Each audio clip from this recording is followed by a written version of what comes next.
Good morning dear students, this is Poonam Khaitan and I welcome you in MKH video series. So students, we are doing your SST book and in SST geography we are continuing. So we are continuing lesson number 2, land, soil, water, natural vegetation and wildlife resources.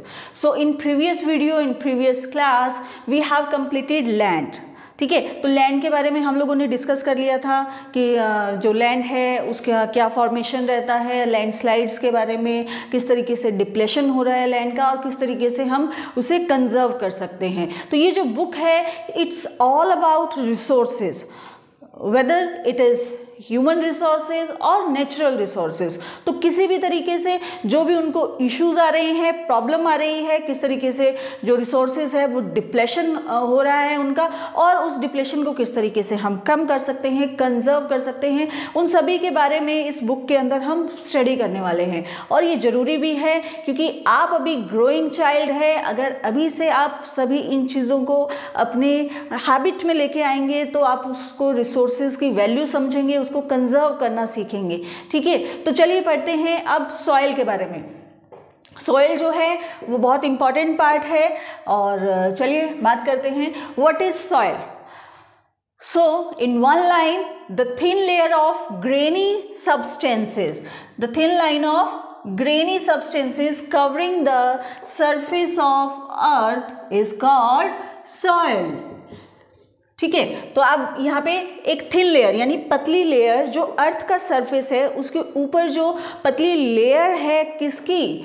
Granny substances. And now you will think कि what is grainy substance. Grainy तो का क्या मतलब? वो देखिए, granny word जो है वो ग्रेन से मिलके बना है. ग्रेन मतलब अनाज होता है जैसे.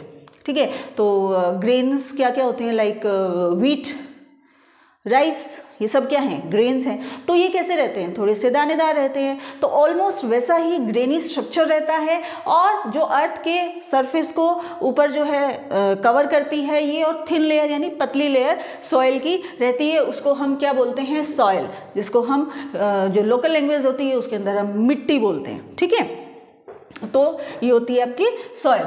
नाउ अब सॉइल किन किन चीज़ों पे डिपेंड करती है? देखिए, लैंड फॉर्म्स जो है वो डिटरमाइन करते हैं टाइप ऑफ सॉइल. अब सॉइल जो है वो एक जैसी नहीं रहती. इवन आप खुद देखेंगे, अगर आप इंडिया के किसी भी पार्ट के अंदर रह रहे हैं देन यू विल ऑब्जर्व कि जहाँ पे भी आप रह रहे हैं वहाँ की मिट्टी, इवन जहाँ पे जिस एरिया में रह रहे हैं वहाँ की सॉइल को आप टच करके देखिए. थोड़ा सा आउटर जाइए अपने घर से, वहाँ की सॉइल देखिए. थोड़ा सा डेजर्ट एरिया में आइए, वहाँ की सॉइल देखिए. एमपी साइड में जाएंगे, प्लेटू साइड में जाएंगे आप, महाराष्ट्र साइड में, वहाँ की सॉइल देखिए. So there are different kinds of soil. अलग अलग टाइप की सॉइल रहती है. और वो सॉइल जो है इतना डिफ्रेंशिएशन क्यों है?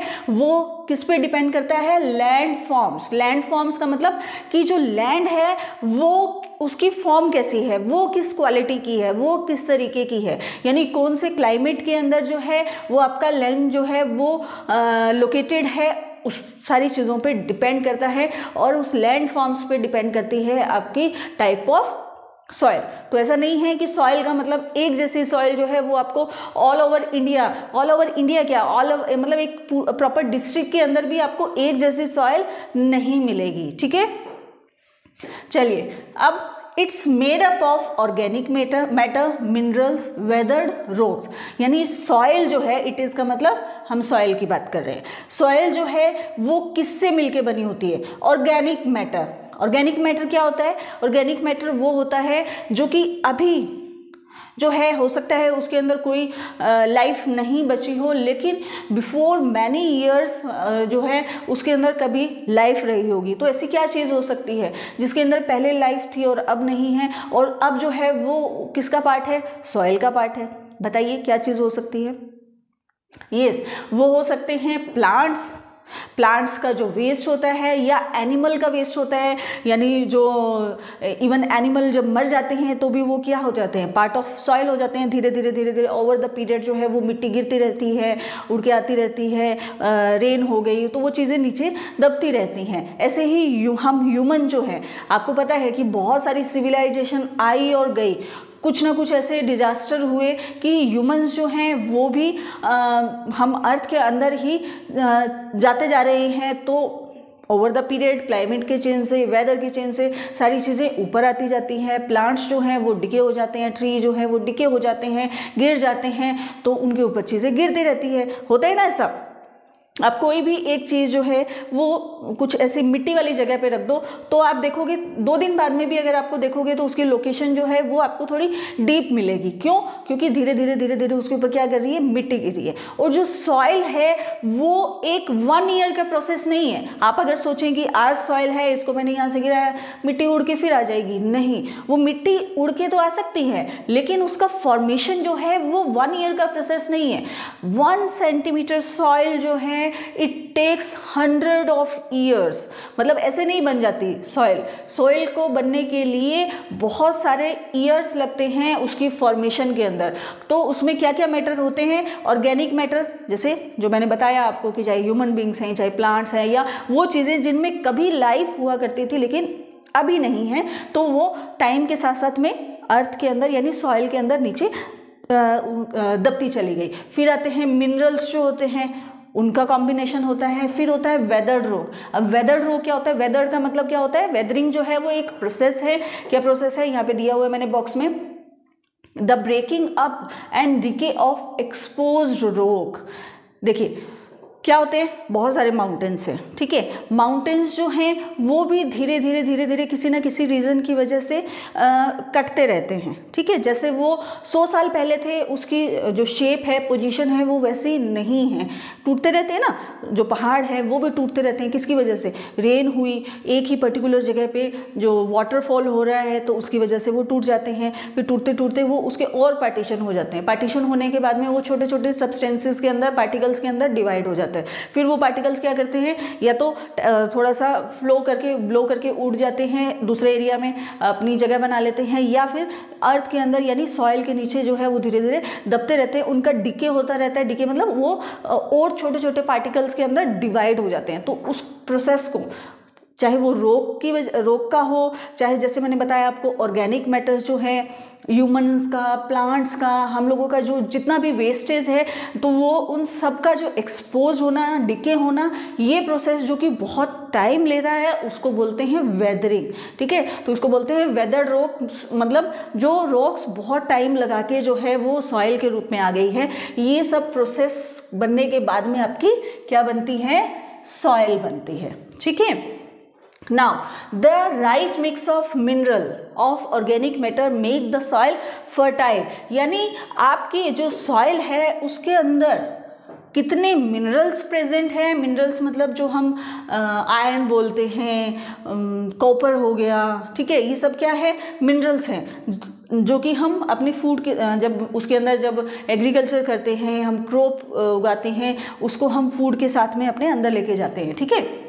तो वो सब मिनरल्स और कितना ऑर्गेनिक मैटर उसके अंदर मिला हुआ है, उस पर डिपेंड करती हैं आपकी सॉइल की फर्टिलिटी। सॉइल की फर्टिलिटी का मतलब, सॉइल फर्टाइल होने का मतलब कि जब आप एग्रीकल्चर करेंगे तो उस सॉइल के अंदर किस तरीके की क्रॉप ग्रो करेंगे, प्लांट करेंगे, और अगर क्रॉप ग्रो करेंगे तो वो किस क्वालिटी की होगी या किस क्वांटिटी में होगी, ये सारी ही चीज़ें सॉइल की फर्टिलिटी पे डिपेंड करती है। लाइक महाराष्ट्र के अंदर जो डेक्कन प्लेटू है, वहाँ पे ब्लैक सॉइल मिलती है। उस ब्लैक सॉइल के अंदर जो है, आपको पता होगा तो जो एग्रीकल्चर होती है उसके अंदर जो ये आपके ग्रेन्स होते हैं वो बहुत ही बढ़िया क्वालिटी के अंदर होते हैं, और भी बहुत सारी क्रॉप्स के लिए जो है वो वैल्यूएबल है, बहुत राइट सॉइल है, ब्लैक सॉइल जो है।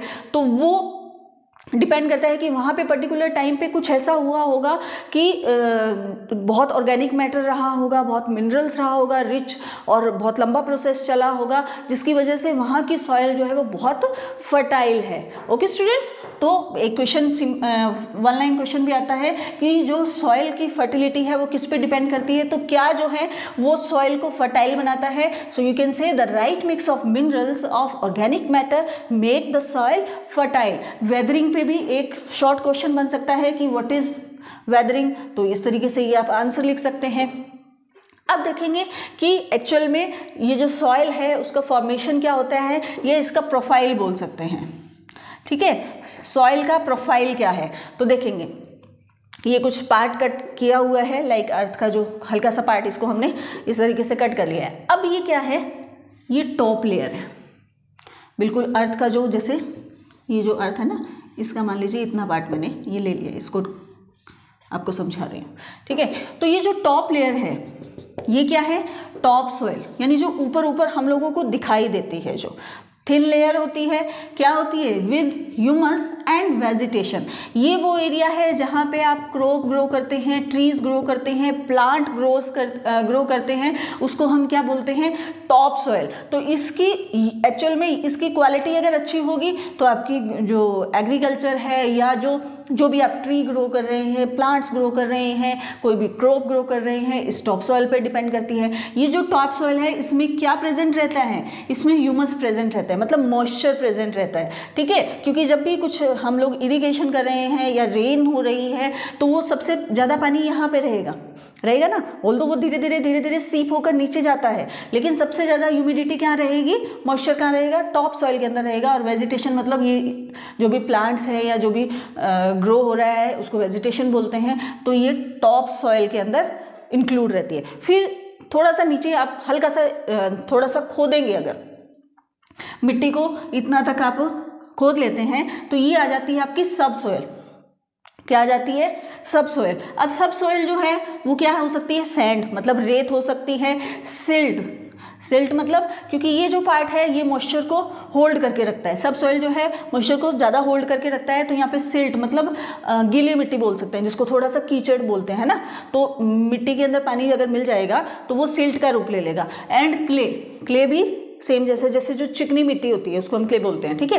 तो वो भी हल्का सा उसके अंदर वाटर जो है वो मिक्स रहता है। जो वाटर मिक्स होने के बाद में क्या हो जाता है, थोड़ा सा हार्ड हो जाता है, वो इस तरीके से पार्ट अलग अलग पत्थर से बन जाते हैं, बहुत हार्ड नहीं रहते हैं वो, बट सॉइल की क्योंकि वो उसके अंदर वाटर मिक्स हो गया है तो थोड़ा सा इस तरीके से पत्थर से बन जाते हैं वो, ठीक है, सॉइल के। फिर आ जाइए आप वेदर्ड रॉक।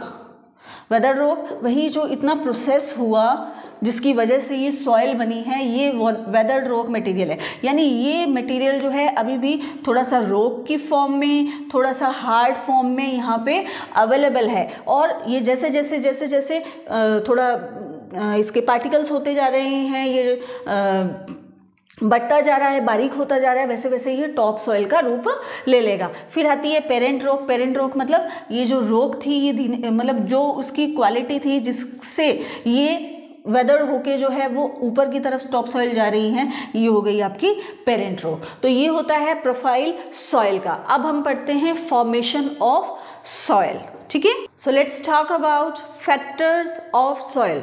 मतलब सॉइल का जब फॉर्मेशन होता है तो उसके अंदर कौन कौन से फैक्टर जो है वो उसको इफेक्ट करते हैं। So let's talk about this. So here is factors of soil. तो here are different kinds of factor who affect formation of soil। तो चलिए यहाँ से बात करते हैं पेरेंट रॉक से। एज आई टोल्ड यू कि पेरेंट रॉक वो होती है जहाँ से बेसिकली जो है सॉइल का फॉर्मेशन होना स्टार्ट होता है, यानी किस चीज़ से मिलके किस रॉक से वो बनना स्टार्ट हुई है, वो जो हो गई वो उसकी हो गई पेरेंट रॉक। तो किसी भी सॉइल का, अब सॉइल का फॉर्मेशन हो रहा है, अब सॉइल का कलर कैसा होगा, यानी पेरेंट रॉक जो है वो क्या डिसाइड करती है कि किसी भी सॉइल का कलर कैसा होगा, उसका टेक्सचर कैसा होगा। टेक्सचर का मतलब जब आप उसको इसे हाथ में लेते हैं तो उसका टेक्सचर मतलब डिफरेंट हो सकता है। लाइक ब्लैक सॉइल का अलग हो सकता है, और जो जैसे राजस्थान के अंदर जो डेजर्ट एरिया है उसके अंदर जो बालू सॉइल मिलती है उसका टेक्सचर अलग है। ऐसे ही क्ले यानी चिकनी मिट्टी जो होती है उसका टेक्सचर अलग होता है, वो थोड़ी पत्थर के रूप में दिखती है आपको, तो उसका जो टेक्सचर है वो भी पेरेंट रॉक पे डिपेंड करता है कि वो कैसी है। केमिकल प्रॉपर्टीज, उसके अंदर क्या क्या केमिकल प्रॉपर्टीज मिली हुई है वो भी पेरेंट रॉक पे डिपेंड करती है। क्यों? क्योंकि बिल्कुल नीचे वाला फॉर्मेशन है, ठीक है। तो जो भी केमिकल, क्योंकि बहुत डाउन है, ये अंडरग्राउंड है, तो जो भी केमिकल एक्टिविटीज रहती है वो यहाँ पे फास्टली प्रोसेस करती है।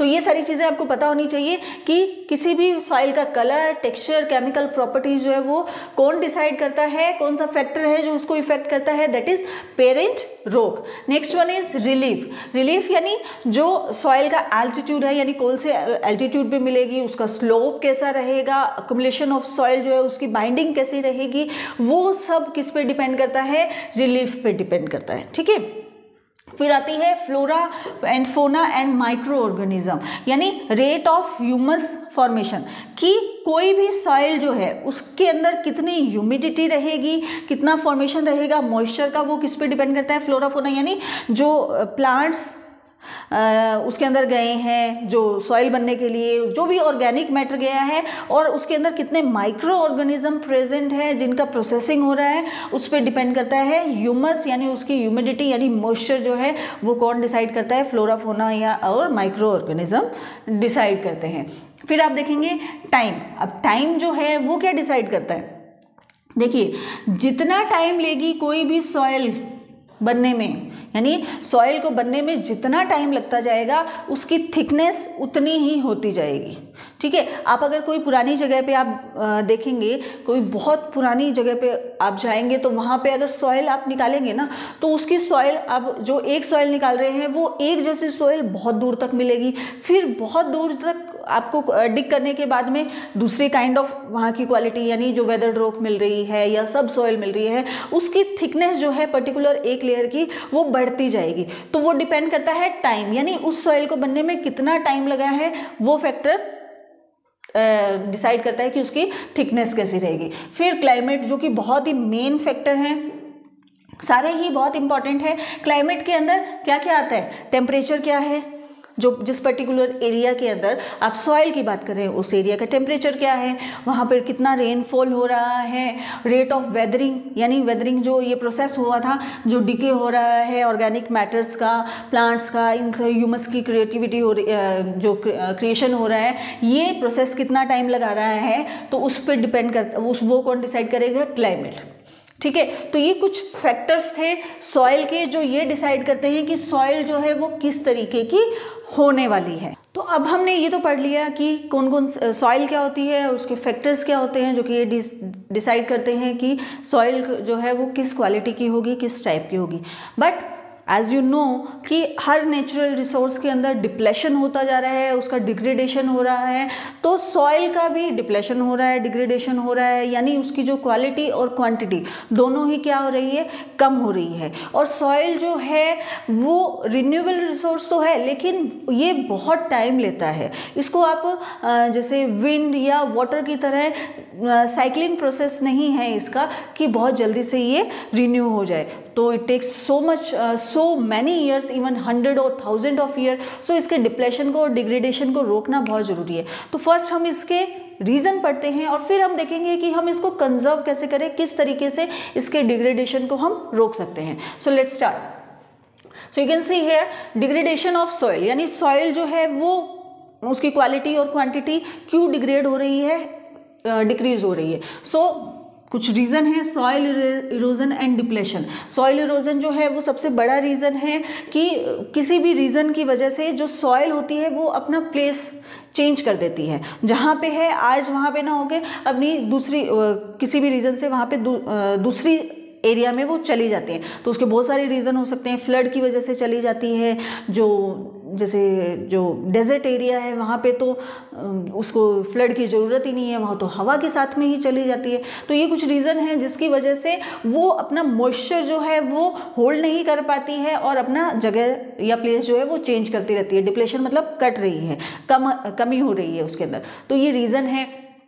अब ये इसका डिग्रेडेशन क्यों हो रहा है, ह्यूमन एक्टिविटी भी और नेचुरल एक्टिविटी, यानी दोनों ही फैक्टर काम करते हैं सॉइल के डिग्रेडेशन में। अब देखिए यहाँ पे कुछ फैक्टर्स दिए हैं मैंने कि कौन कौन से फैक्टर्स ऐसे हैं जो कि सॉइल का डिग्रेडेशन में ये अपना भूमिका निभा रहे हैं। तो फैक्टर्स क्या क्या है, डिफोरेस्टेशन। डिफोरेस्टेशन जो है यानी फॉरेस्ट को कट करते जाना। एज यू नो, जो ट्रीज होते हैं उनकी जो रूट्स होती है वो सॉइल को बाइंड करके रखती हैं, पकड़ के रखती है। मैंने आपको एग्जांपल बताया था ना कि जो पार्क के अंदर जो ग्रास होती है वहाँ पे जो दूब लगी होती है उसको आप जब यू पुल करेंगे तो उसकी रूट्स आपको दिखेंगी अलग अलग डायरेक्शन में। तो वो क्या कर रखी है, उसने पूरी सॉइल को यूँ वो कर रखा है, और जैसे ही आप करेंगे तो हल्की सी कुछ ना कुछ मिट्टी जो है वो उसके साथ में आ जाती है, होता है ना सॉइल। तो जो ट्रीज हैं, प्लांट्स हैं, वो क्या करते रहते हैं, सॉइल को होल्ड करके रखते हैं। तो फॉरेस्ट हम क्या कर रहे हैं, काटते जा रहे हैं, डिफोरेस्टेशन हो रहा है। डिफोरेस्टेशन होगा तो जो सॉइल है वो फ्लड के साथ में या रेन के साथ में वो आगे दूसरे एरिया में बहती चली जाएगी, तो वहाँ से सॉइल इरोजन हो जाएगा। ओवर ग्रेजिंग का भी हमने पहले डिस्कस किया था कि ओवर ग्रेजिंग हो जाती है तो वहाँ से अगर ग्रास नहीं है तो वो सॉइल के मॉइस्चर को होल्ड नहीं करके रखेगी, सॉइल ही नहीं बचेगी, या सॉइल जो है वो लूजन हो जाती है और वो हवा के साथ के उड़ के और वहाँ से इरोज हो जाती है या ख़त्म हो जाती है। Over use chemical, fertiliser, pesticides जो हम एग्रीकल्चर के अंदर या लैंड्स के अंदर यूज़ कर रहे हैं तो उसकी वजह से भी उसका अंदर डिप्लेशन हो रहा है, सॉइल की जो क्वालिटी है वो ख़त्म होती जा रही है, जिसकी वजह से जो क्रॉप या यील्ड जो है वो हमें मिल ही नहीं पाती है या फिर बढ़िया क्वालिटी की नहीं मिलती है। रेन वॉश यानी बारिश के पानी के साथ में बह के चली जाती है। लैंडस्लाइड जो है ये सब क्या हो गए, नेचुरल फैक्टर्स हो गए, कुछ हमने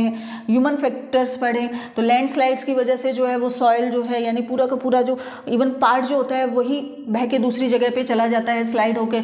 फ्लड की वजह से तो सॉइल जो है वो इरोज होती है, डिप्लेट होती है। तो ये कुछ फैक्टर्स हैं, रीज़न हैं जिनकी वजह से सॉइल के अंदर डिग्रेडेशन हो रहा है। बट अगर प्रॉब्लम है तो उसका सोल्यूशन भी है। कुछ थोड़े मेजर्स को हम फॉलो करें तो इस डिग्रेडेशन को हम कम कर सकते हैं, ठीक है, कुछ लिमिट तक हम उसको रिड्यूस कर सकते हैं। सो लेट्स डिस्कस कि क्या क्या ऐसे तरीके हम लोगों को अपनाने चाहिए जिससे हम सॉइल के डिप्लेशन को, डिग्रेडेशन को हम कम कर सकें। तो यहाँ पे एक आपको दिया हुआ है मेजर, दैट इज मल्चिंग।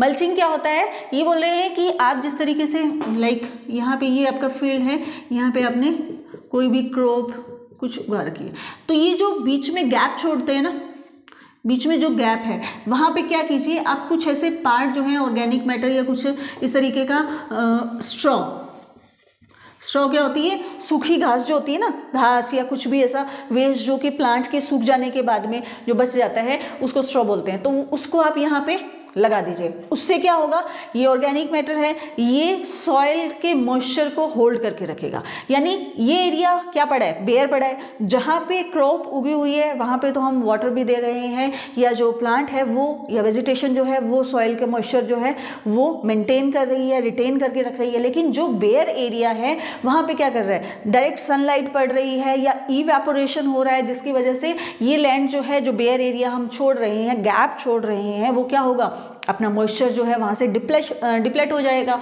तो उस मॉइस्चर को रिटेन करने के लिए आप क्या करेंगे, वहाँ पे इस तरीके की स्ट्रॉ आप लगा दीजिए जिससे कि उसका मॉइस्चर जो है वो वहीं पे रहे, रिटेन रहे। इसको बोलते हैं हम मल्चिंग, ठीक है। नाउ कंटोर बैरियर्स, जैसे कि इसके नेम से ही पता है, बैरियर्स, ठीक है।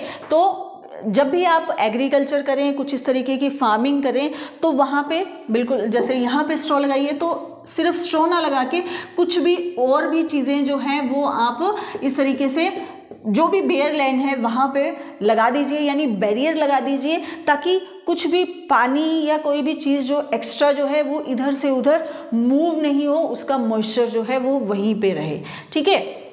उसको बोलते हैं कंटोर बैरियर्स। फिर होता है रॉक डैम। रॉक डैम जो है वो मोस्टली जो माउंटेन्स एरिया होते हैं या जो थोड़े स्लाइड्स होते हैं या जहाँ पे ज़्यादा स्लोप्स रहते हैं उन एरियाज़ के अंदर यूज़ किए जाते हैं। रॉक डैम का मतलब ये होता है कि जैसे यहाँ पे आपने कुछ क्रॉप उगा रखी है, ठीक है, तो अब जब पानी यहाँ से आएगा तो फ्लड आई या पानी रेन वॉश हुआ तो ये पूरा का पूरा ग्रास या जो क्रॉप है वो आपके नीचे जा सकती है या सॉइल जो है वो इरोज हो सकती है। तो यहाँ पे ये बोल रहे हैं कि हर फील्ड, जो भी आपने फील्ड बना रखी है उसको चारों ओर आप रॉक्स यानी पत्थर लगा दीजिए, जिससे वो जो सॉइल है उसका इरोजन रुक सके, ठीक है। उसको बोलते हैं रॉक डैम। फिर आती है टेरेस फार्मिंग। ये भी आपका जो माउंटेन रीजन होता है वहाँ पे अब इस तरीके का रीजन होगा। आप शिमला साइड में या हिमाचल प्रदेश में अगर आप जाएंगे देन यू कैन सी कि आपको वहाँ पे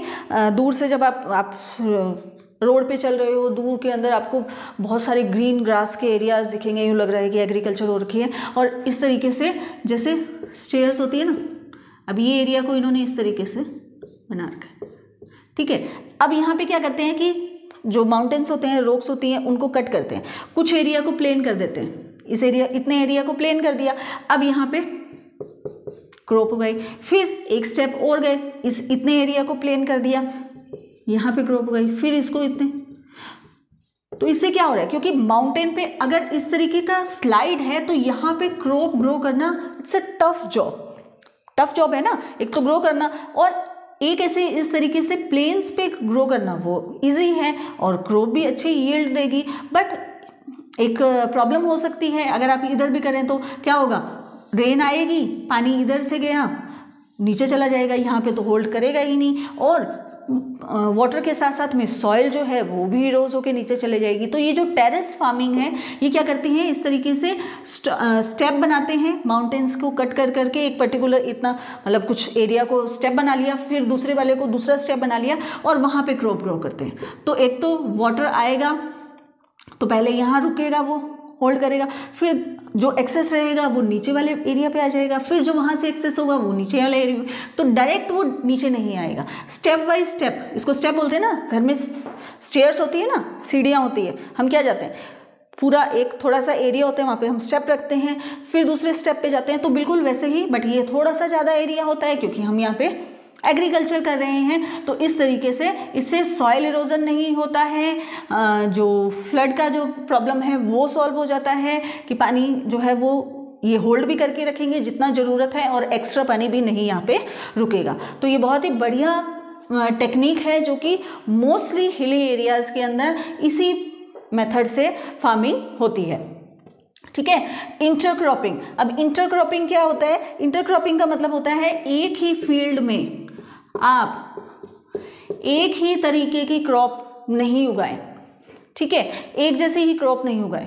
इंटरक्रॉपिंग का मतलब एक से ज़्यादा आप क्वालिटी की आप क्रॉप ग्रो करें। क्या रीज़न है उसका रीज़न ये है कि जब आपने मान लीजिए यहाँ पे वीट ग्रो कर दिया, ठीक है, अब वीट ग्रो किया, पर्टिकुलर उसका लगाने का भी टाइम है और उसका पकने का भी टाइम है। जब हम ये इसको हम काटने का टाइम आ गया, हार्वेस्टिंग का टाइम आया, तो हमने इसको कट कर लिया। अब क्या होगा, हम कुछ टाइम के लिए लैंड को बेयर छोड़ेंगे, ठीक है। जब लैंड बेयर रहेगी, उसको पानी नहीं लग रहा या उसको यूज़ नहीं कर रहे, तो वो क्या होगा, सॉइल अपना मॉइस्चर खो देगी, इवेपोरेशन होगा, क्योंकि क्रॉप की वजह से तो क्या है वो मॉइस्चर को कंटेन करके रखता है। लेकिन अगर वो बेयर लैंड है तो वो मॉइस्चर को रिटेन नहीं करेगा और वो इवेपोरेशन होगी, और जैसे जैसे इवेपोरेशन होता रहेगा सॉइल की जो क्वालिटी है वो डिप्लेट होती रहेगी। तो इंटर क्रॉपिंग का मतलब है कि इस तरीके की आप क्रॉप लगाइए जिसका टाइमिंग जो है, हार्वेस्टिंग का टाइम अलग अलग हो। मान लीजिए आपने वीट कट भी कर लिया तो कुछ ऐसा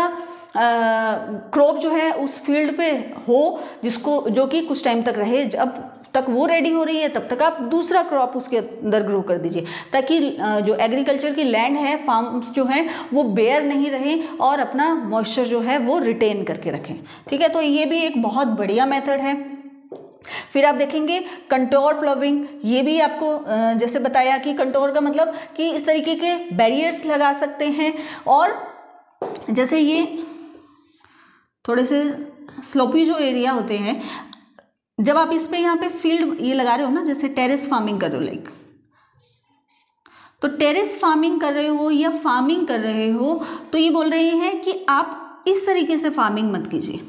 लाइक अगर आपका स्लोप पे फील्ड है तो आप इस तरीके से फार्मिंग मत कीजिए। कैसे फार्मिंग कीजिए, आप इस तरीके से फार्मिंग कीजिए। अब इससे क्या होगा, उससे ये होगा कि यहाँ पे आपकी क्रॉप है, ये बीच में गैप आ गया, देखा होगा आपने, फील्ड देखी होगी, बीच में जो गैप होता है वहाँ पे क्या होगा कि यहाँ से पानी आ रहा है, यहाँ पे गया और जो एक्सेस वाटर है वो यहाँ पे इकट्ठा हो जाएगा ताकि इसका मॉइस्चर रिटेन रहे। फिर यहाँ पे क्रॉप है, फिर यहाँ पे गैप है जो कि हल्का सा नीचे खड्डा है, मतलब नाली जैसा है, ठीक है, तो वहाँ पे वाटर रह गया। फिर यहाँ पे है, फिर यहाँ पे गैप है, यहाँ पे वाटर इकट्ठा हो गया। तो इस तरीके से आप कंटोर प्लविंग करें। अगर इस तरीके से करेंगे तो देखिए, इस तरीके से करेंगे तो पानी आएगा, रेन हुई और ये बह के और इधर चली गई नीचे, फिर तो टेरेस फार्मिंग का उसका बेनिफिट ही नहीं हुआ। तो अगर ऐसे करेंगे तो जो जितना वाटर चाहिए वो कंटेन करके रखेगा, मॉइस्चर को कंटेन करेगा, ठीक है। फिर देखिए शेल्टर बेल्ट्स। तो शेल्टर बेल्ट्स जो फार्मिंग है, ये मेजर जो है वो इस तरीके के एरिया में ज़्यादा यूज़ किया जाता है जहाँ पे बहुत तेज़ हवाएं चलती है, जिनकी वजह से जो क्रॉप्स हैं वो बहुत ख़राब हो जाती हैं। तो जब हवा बहुत तेज़ चल रही है तो डेफिनेटली सॉइल इरोजन भी होगा। तो उसके लिए क्या करते हैं कि ये जो फील्ड है यहाँ पे आपने क्रॉप उगा रखी है, ये क्या करते हैं एक पर्टिकुलर एरिया के बाद में यहाँ पे ट्री उगा देते हैं, ठीक है, सारी 4 काइंड चारों तरफ, ठीक है। अब क्या होगा कि विंड की डायरेक्शन को ये मेंटेन रखते हैं, मतलब अगर इधर से विंड चल रही है तो इधर वाले ट्रीज उसको होल्ड करके रखेंगे, इधर वाले चल रही है तो इधर, तो वो उसकी वजह से, उस विंड की वजह से, उस विंड की डायरेक्शन की वजह से या फ्लो की वजह से ये फील्ड या क्रॉप जो है वो खराब नहीं होगी, ठीक है। तो ये कुछ मेजर्स हैं जिनको हमने पढ़ा, और आपने देखा होगा कि चीज़ें जब प्रॉब्लम आती है तो ही हम उसका सोल्यूशन ढूंढते हैं। तो डेफिनेटली सॉइल इरोजन हो रहा था, सॉइल का डिप्लेशन हो रहा था, तभी इस तरीके की टेक्निक्स का ह्यूमन बींग्स ने यूज़ करना शुरू किया ताकि हम उसको रोक सकें।